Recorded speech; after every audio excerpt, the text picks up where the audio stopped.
கையில் என்ன வச்சுருக்குன்னு பார்த்தீங்கன்னா, இது வந்து ஏத்தரோட பெல்ட்டு. இதோட விலை ரூ. 2900 வித் ஜிஎஸ்டியோட கிட்டத்தட்ட ரூ. 3000க்கு மேலே வருது.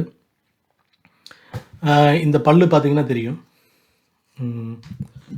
இங்கே ஃபுல்லாக தேஞ்சிருக்கு பார்த்தீங்களா? ஃபுல்லாக தேஞ்சிருக்கு. இங்கே தேஞ்சிருக்குங்கிறத விட உடஞ்சிருக்கு. இங்கெல்லாம் வந்து பச்சை கலங்கர்கள் இருக்கிறது.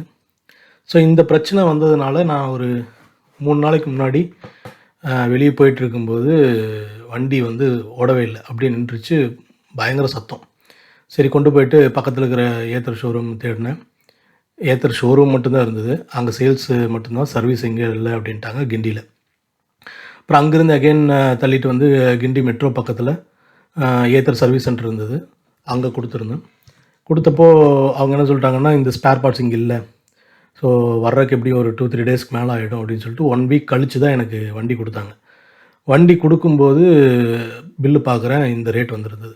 இந்த ஒரு பர்டிகுலர் பெல்ட்டு வந்து ரூ. 3000. இது போக பேரிங்ஸ் ஒன்று போயிடுச்சின்னு சொல்லிட்டு பேரிங் வந்து ஒரு அது ஒரு தனியாக ஒரு 1000. ஸோ ஏத்தரில் நான் வண்டி வந்து 2021 நவம்பரில் வாங்கியிருந்தேன். கிட்டத்தட்ட ஒரு 2 வருஷம் கணக்கு போட்டுக்கோங்களேன். 2 வருஷத்துக்கு கழித்து தான் இப்போது இந்த செயின் வந்து பெல்ட் வந்து தேஞ்சிருக்கு. இதுவே வந்து பார்த்திங்கன்னா கிட்டத்தட்ட ஒரு 5000 எனக்கு செலவு வச்சுருக்கு. ரைட். ஏத்தர் மாதிரியான எலக்ட்ரிக்கல் வெஹிக்கிள்ஸோட சேல்ஸ் அதிகமாகிட்டுருக்கு, யூசேஜ் அதிகமாகிட்டுருக்கு. மக்கள் எல்லாமும் வந்து பெட்ரோல் விலை ஏற்றத்தினால எலக்ட்ரிக் வெஹிக்கிள் போகலாம் அப்படின்னு சொல்லிட்டு போயிட்டுருக்குறாங்க. உண்மையிலேயே எலக்ட்ரிக் வெஹிக்கிள் வாங்குறது உங்களுக்கு ப்ராஃபிட்டாக இருக்குமா அப்படின்னு ஒரு சின்ன கணக்கு ஒன்று போடுவோம் அப்படின்னு தோணுச்சு. அதனால தான் இந்த ஒரு வீடியோவே நான் எடுத்தேன். இந்த ஸ்பேர் பார்ட்ஸோட விலை அந்த பொருளோட விலைக்கும் பொருளை உற்பத்தி செய்கிறதுக்கான விலைக்கும் பார்த்திங்கன்னா எனக்கு தெரிஞ்ச வரைக்கும் மிகப்பெரிய வித்தியாசம் இருக்குது. கிட்டத்தட்ட இந்த ஒரு பெல்ட்டுக்கான மெட்டீரியல் இது ஒரு high quality plastic moulded material தான். இதுக்கு ரூ. 3000 ஒர்த்தா அப்படின்னு எனக்கு உண்மையிலேயே ஷாக்கிங் தான். ரைட், பரவாயில்ல. இப்போ வண்டி எலக்ட்ரிக் வெஹிக்கிள் வாங்குறதுனால நமக்கு என்ன லாபம் அப்படிங்கிறத ஒரு சின்னதாக ஒரு கணக்கு போடுவோம் அப்படின்னு தோணுச்சு. ஓகே, இப்போ 2021 டிசம்பரில் நான் வண்டி வாங்குகிறேன். ஆல்மோஸ்ட் 24 மாதம்னு கணக்கு எடுத்துக்குமே நம்மளோட கால்குலேஷனுக்காக, ஒரு ஈஸியாக புரிஞ்சுக்கிறதுக்காக. 24 மாதத்தில் வண்டி வந்து 25,000 கிலோமீட்டருக்கு மேலே ஓடி இருக்குது. 25,000 கிலோமீட்டர்னால் ஆல்மோஸ்ட் பார்த்திங்கன்னா மாதத்துக்கு 1000 கிலோமீட்டருக்கு மேலே ஓடுது. இதே 1000 கிலோமீட்டருக்கு மேலே பெட்ரோல் வண்டி ஓட்டியிருந்தால் என்ன செலவாகிருக்கும், எலக்ட்ரிக் வெஹிக்கிள் ஓட்டுனதுனால என்ன செலவு, இது ரெண்டையும் தான் கம்பேர் பண்ணலாம் அப்படின்னு சொல்லிட்டு தோணுச்சு. இப்போது எனக்கு பர்சனலாக ஏத்தர் வண்டி வந்ததுக்கப்புறம் மாதத்துக்கான பெட்ரோல் பட்ஜெட் வந்து வெகுவாக குறைஞ்சிருச்சு அப்படிங்கிறது தான் உண்மை. உதாரணத்துக்கு பார்த்திங்கன்னா, நான் பைக் வச்சுட்டு இருந்த சமயத்தில் பேஷன் ப்ளஸ் வச்சுருந்தேன். அந்த பேஷன் ப்ளஸ் வச்சுருக்கும்போது எனக்கு மாதம் வந்து கிட்டத்தட்ட ரூ. 3000 பெட்ரோலுக்கு மட்டுமே செலவாகும். அந்த பெட்ரோல் செலவுங்கிறது ஏத்தர் வண்டி வந்ததுக்கப்புறம் கிட்டத்தட்ட ரூ. 100 அப்படிங்கிற அளவில் தான் ஆயிடுச்சு. ஏன்னா ஏத்தர் வண்டி வந்துருச்சு. ஏத்தர் வண்டி வந்ததுக்கப்புறம் எலக்ட்ரிக் பில்லு எவ்வளோ அதிகமாக இருக்குது அப்படிங்கிறத பார்க்கணும். அதில் பார்த்திங்கன்னா ஏத்தர் வண்டி வாங்குறதுக்கு முன்னாடி இருந்த பில் வேல்யூக்கும் ஏத்தர் வண்டி வாங்கினதுக்கப்புறம் இருந்த எலக்ட்ரிக் பில் வேல்யூக்கும் பார்த்திங்கன்னா மாதம் ஒரு ரூ. 100 மட்டும்தான் கூட வந்திருக்கு. ஆனால் வண்டியோட ஓட்டம் அப்படிங்கிறது குறையவே இல்லை. மாதம் 1000 கிலோமீட்டருங்கிறது 1000 கிலோமீட்டர் வண்டி ஓடிட்டு தான் இருந்தது. என்னோட மேஜராக பார்த்திங்கன்னா லோக்கல்குள்ளேயே ஓட்டுறதுனால ஒரு சிட்டி லிமிட்டுக்குள்ளே ஒரு 40 கிலோமீட்டர் 50 கிலோமீட்டர் சரௌண்டிங்குள்ளேயே வண்டி ஓட்டுற ஒரு வேலை அப்படிங்கிறதுனால எனக்கு வந்து கால்குலேஷன் பண்ணுறதுக்கு ஈஸியாக இருந்தது.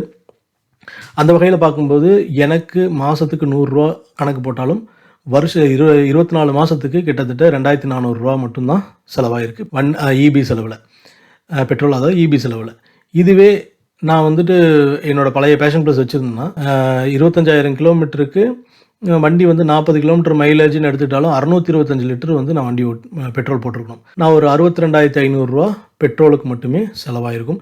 ஆனால் ஏத்தர் வண்டி வந்ததுனால எனக்கு 2,400 மட்டும்தான் செலவு. கிட்டத்தட்ட 60,000 2 வருஷத்தில் நம்ம கணக்கு போட்டோம்னா எனக்கு மிச்சமாயிருக்குன்னு தான் சொல்லலாம். அந்த 60,000த்துக்கு கணக்கு போடும்போது ஏத்தர் ஸ்பேர் பார்ட்ஸோட விலையோ இதுவோ கம்பேரிட்டிவ்லி லோ அப்படின்னு தான் நான் சொல்லுவேன். இது ஸ்பேர் பார்ட்ஸோட விலைகள் அதிகமாக இருக்கிறதுக்கு காரணம் 2 விஷயம். இன்னமும் எலக்ட்ரிக்கல் வெஹிக்கிள்கான யூசேஜ் அப்படிங்கிறது கொஞ்சம் குறைவாக தான் இருக்குது.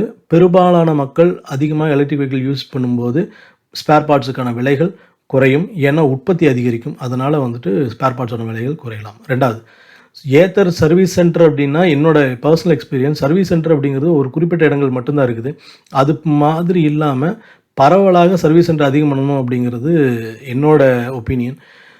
அதுவும் இருக்கிற பட்சத்தில் ஒரு சர்வீஸ் ரிலேட்டடான இஷ்யூ வரும்போது நம்ம எந்த வகையிலும் கஷ்டப்பட வேண்டியதில்லை. நான் இன்றைக்கி பார்த்தீங்கன்னா கிட்டத்தட்ட ஒரு 4-5 கிலோமீட்டர் வண்டி தள்ளிட்டு வர வேண்டிய சுச்சுவேஷன் ஆகிடுச்சு.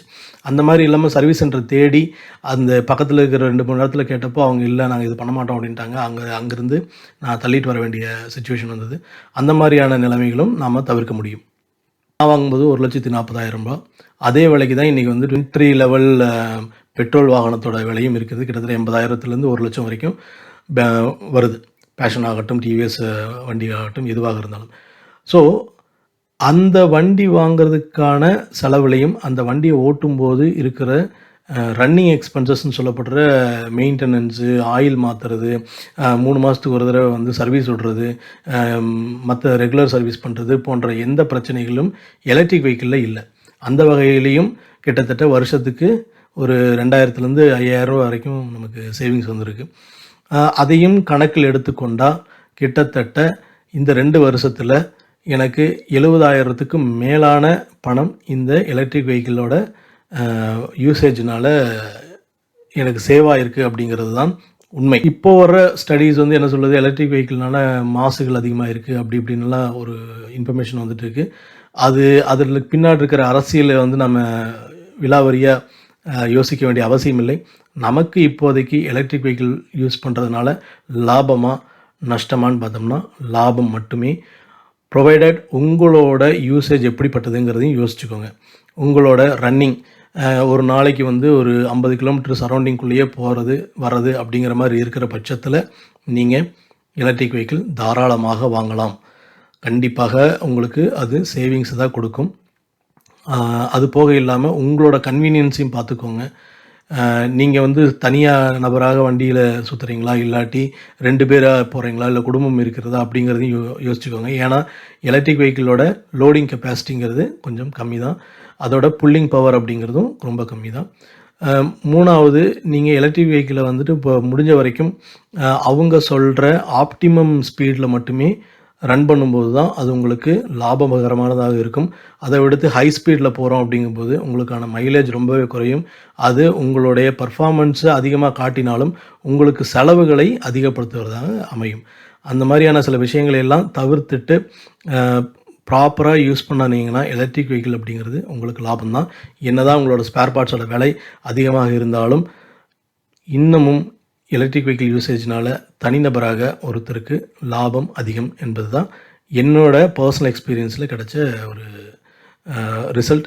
அதை தான் உங்கள்கிட்ட நான் ஷேர் பண்ணிக்கணும்னு நினச்சேன். நன்றி, வணக்கம்.